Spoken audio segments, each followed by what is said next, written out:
Last time we saw that AI needs to reach outside tools to be truly useful. Let's look at the method that's been around for years, the API and API application programming interface is a messenger. Think of it like a waiter at a restaurant. You sit at your table, look at the menu, and tell the waiter what you want. The waiter walks to the kitchen, places your order, and comes back with your food. You never go into the kitchen yourself.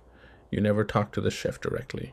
The waiter handles everything in between. That's what an API does. It sits between two pieces of software and carries messages back and forth so they can work together without ever needing to know each other's inner workings. How does this actually play out? It follows something called a request and response cycle. Your app sends a request, and that's like telling the waiter your order. The request travels over the internet to another service, maybe a weather app, maybe a payment system, maybe a database full of customer records. That service processes what you asked for and sends back a response. That's your food arriving at the table.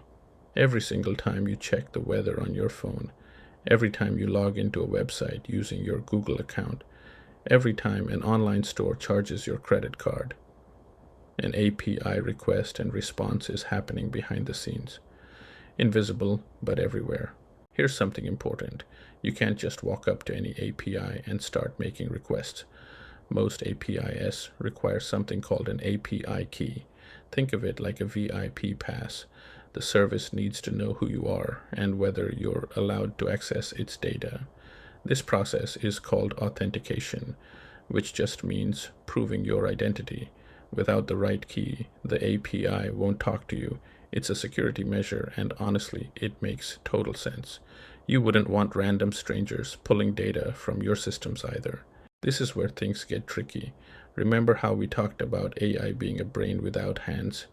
It needs outside tools and data sources to do useful work in the real world.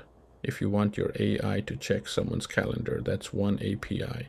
Send an email, different API. Look up a customer record, another one.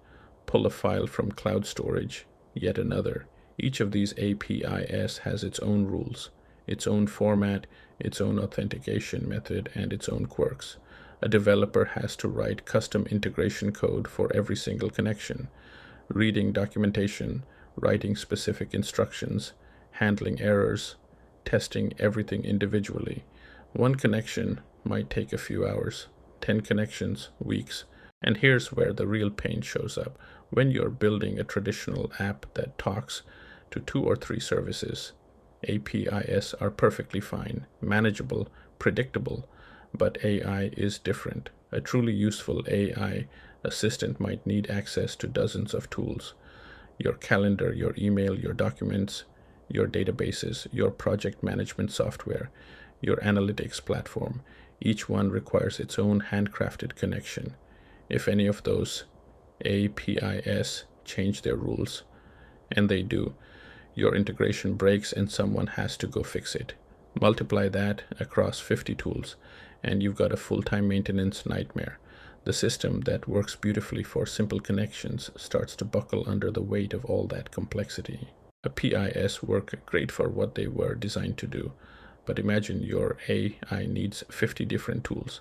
That's 50 integrations to build and maintain, 50 sets of documentation to read, 50 things that can break independently. What if there was a way for AI to handle all of that without the overhead? APIs work great, but imagine your AI needs 50 different tools.